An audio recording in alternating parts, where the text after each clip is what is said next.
Au nom du Père et du Fils et du Saint-Esprit. Amen. Évangile de Jésus-Christ selon Saint Jean, chapitre 14, des versets 6 à 14.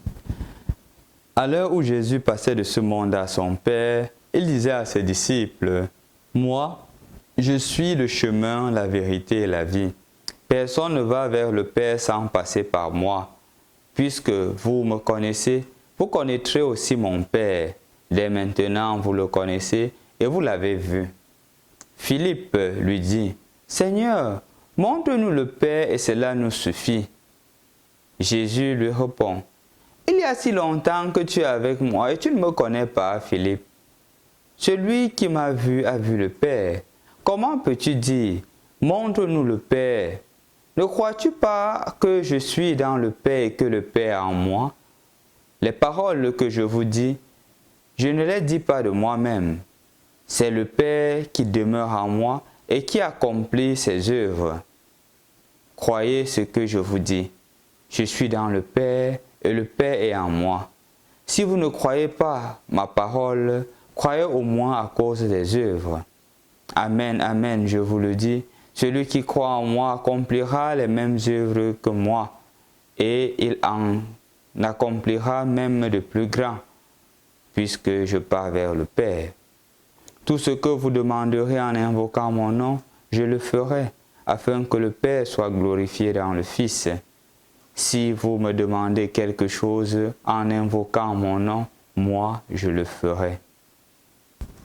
Bonjour chers frères et sœurs dans le Christ. Nous célébrons aujourd'hui Saint Philippe et Saint Jacques, qui font partie du groupe des 12 apôtres choisis par le Seigneur lui-même. En effet, Philippe vient du grec Philippos et qui signifie celui qui aime les chevaux. Et justement, on voit un amour profond dans son évangélisation et dans son ministère de celui-là qui suit Jésus.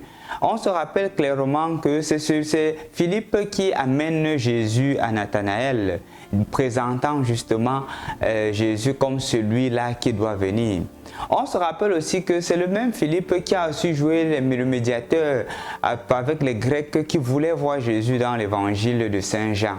Il a passé son temps à manifester Jésus et même après la mort et la résurrection du Seigneur, il est allé évangéliser au point où il est mort martyr, crucifié pour la cause de Jésus. Aujourd'hui, nous l'écoutons d'ailleurs dans l'évangile. Ce même Philippe dit au Seigneur, montre-nous le Père, comme celui-là qui veut apprendre, comme celui-là qui est disposé à comprendre ce que le Seigneur est en train d'enseigner. Chers frères et sœurs dans le Christ, nous limitant un peu à cela, je voudrais aussi nous inviter à prendre ce Philippe pour modèle.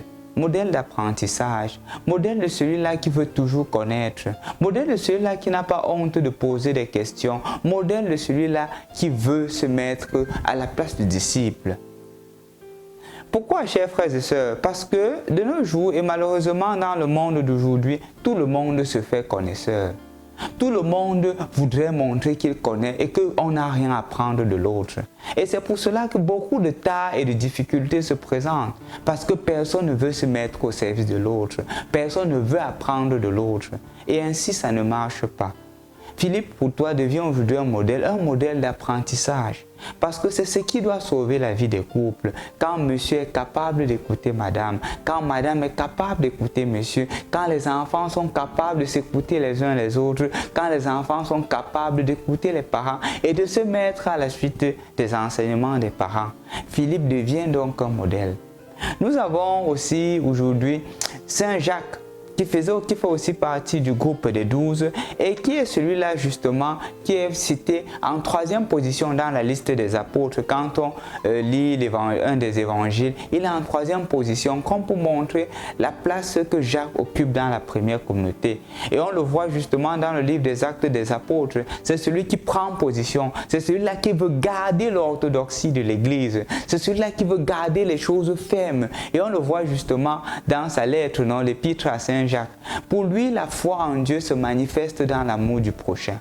Pour Saint Jacques, on ne peut pas dire qu'on aime Dieu quand on déteste le prochain. On ne peut pas dire qu'on aime Dieu quand il y a la pauvre, la veuve, l'orphelin devant nous et on est indifférent. Une foi concrète est une foi manifeste pour Jacques. Chers frères et sœurs dans le Christ, on voit deux attitudes donc. Celle de Philippe qui est toujours en processus d'apprentissage et celle de Jacques qui dit que la foi, l'apprentissage qui est reçu se concrétise dans le vécu. Je ne peux pas dire que j'apprends, je veux connaître le Seigneur et je ne me le matérialise pas. Celui qui apprend concrétise. C'est un peu comme quelqu'un qui se met à étudier chaque jour et on donne l'épreuve, il a toujours 0. Et la même épreuve qu'il a apprise. Ça veut dire que l'épreuve, l'étude n'a pas été concrète. De la même manière, si je me mets à l'écoute du Seigneur, si je me mets à la disposition du Seigneur pour le connaître, l'aimer, ça doit se concrétiser. Je voudrais donc t'inviter aujourd'hui, chers frères et sœurs dans le Christ, à concrétiser le Christ ressuscité dans ta vie. Comment? À travers de simples gestes. Le geste de l'écoute. Écouter les autres. Le geste aussi de l'ouverture et la sensibilité aux souffrances des autres. Parfois, nous sommes tellement insensibles. Insensibles de la difficulté que les autres traversent. Insensibles de la souffrance des autres. Et combien de personnes meurent de nos jours? Combien de personnes sont clouées dans les lits d'hôpitaux?